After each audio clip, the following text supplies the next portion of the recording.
Okay, so how should I make a master assembly without pissing your engineering lead off? Uh, First thing is going to be making sure that the main thing is actually going to be making sure that your uh, assembly planes match up with what the chassis is using. Let's say I want to make or start my new master assembly as a section lead. So I'm going to go into make a new assembly, and the key is just how you start the assembly. Everything from there on is kind of, you can do whatever you want in terms of putting components in. Um, Basically, I'm gonna go and take my most recent version of the chassis. Obviously, there has to be good communication amongst the team to know what the most recent version of the chassis is.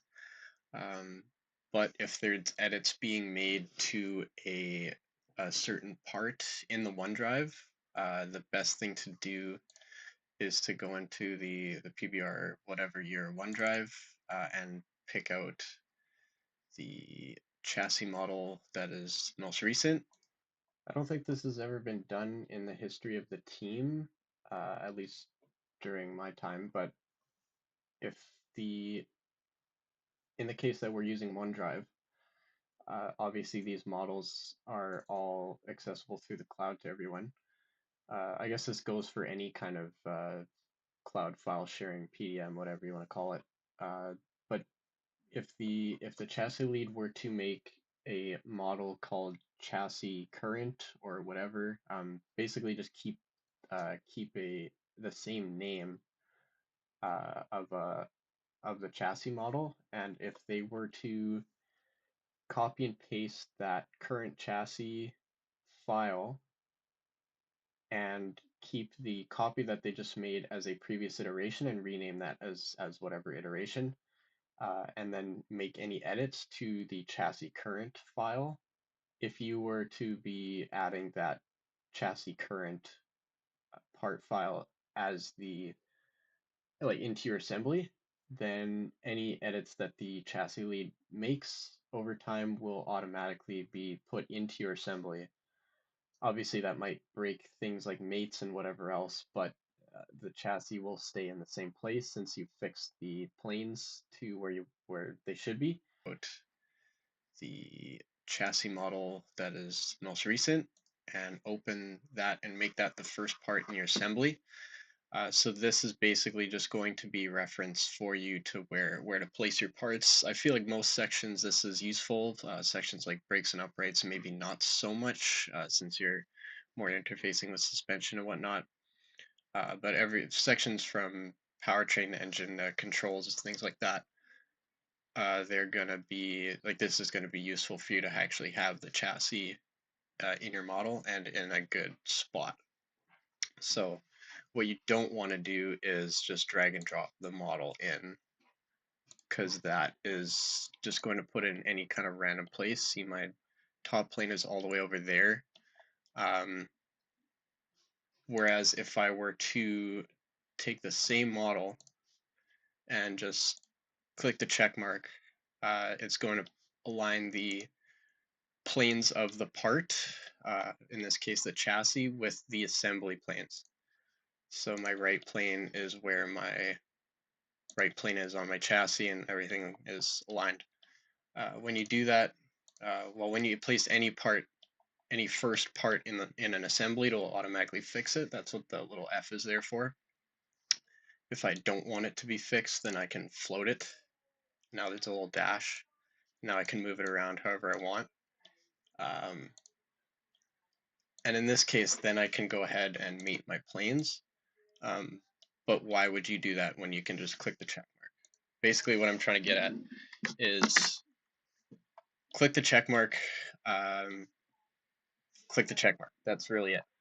Uh, so now my assembly is starting from a good reference spot, and now I can go in and put whatever parts I want, that are part of my own section to put into the model. So why do I actually care where these planes are? Well, if I have, let's say my assembly here that I want to put into a master assembly, um, see my planes are all nicely aligned because someone knew what they were doing.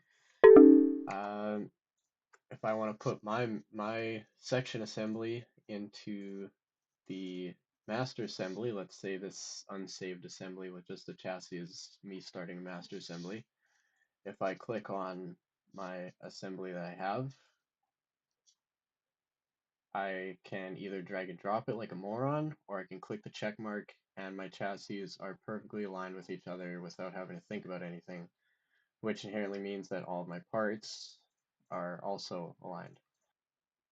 But of course, it's also important to make sure that you're not making edits either to the master assembly itself or to other people's section assemblies.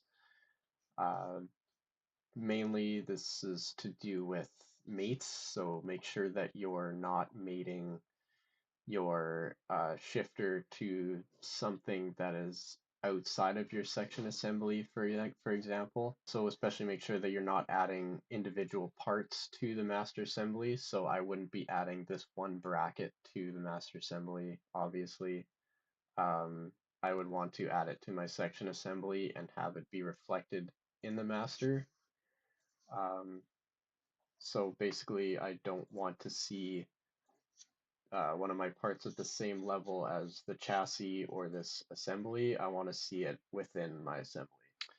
The benefit of having a working master assembly and not having your engineering lead procrastinate fixing the OneDrive is that you can basically use it as a reference when integrating with other sections.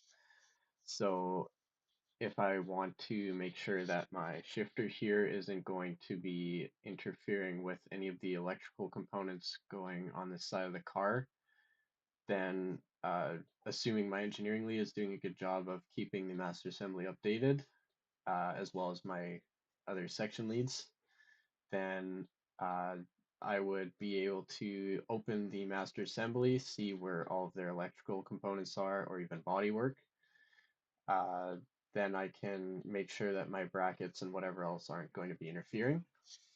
And of course, if there's certain, like if these three planes don't really work for you or are not convenient for your assembly in terms of a reference for you, then talk to your chassis lead to get, for example, something like this, like the plane of the front bulkhead or the center plane of the front bulkhead, depending on what kind of references you want for your assembly. I know suspension likes having certain reference points like the front bulkhead being a mate plane. Um, yeah, and these reference geometries are basically just to help you mate things or have a measurement reference. And especially it's worth thinking about how you're actually going to be making sure the part you're installing or welding to the frame in real life is going to be done, so that you can reflect any measurements in your model to be like a nice round number, for example, something you can easily read on a tape measure instead of picking a random point to measure from at a random decimal place and then hoping to God it lines up. Uh, but yeah, if that's if these three planes aren't quite enough for you to get your job done smoothly, then talk to your chassis lead about getting reference geometry put in. Speaking of mates, since I recommend having a chassis model in your section assembly, then you basically are also potentially mating things to the chassis uh, in your own section assembly, which is okay. It's just that when you go and suppress it, all those mates are also going to get suppressed. So then maybe even though that this bracket was originally uh, actually defined properly, once I suppress that chassis, now it's going to be a floating component. So the lazy way to do that is to actually just go in and click fix on all of your parts, which is fine, I guess, if you're the only one doing it, but it might piss some people off. Um, But the better way of doing things is, let's say if you have this battery at an arbitrary location, um, now that I have my chassis and all my assembly planes lined up properly, I can do distance mates to either the assembly planes or whatever reference. The main reason that it makes sense to have everyone do it, have their assemblies be easily put into the master is because you as a section lead shouldn't have to touch the master assembly.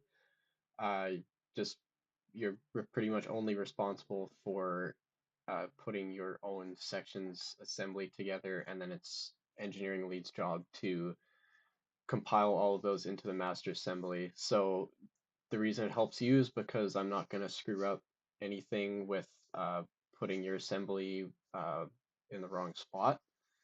And it helps me because I don't go crazy trying to run you guys down to figure out what I'm doing wrong when something isn't lining up when you say it is and things like that.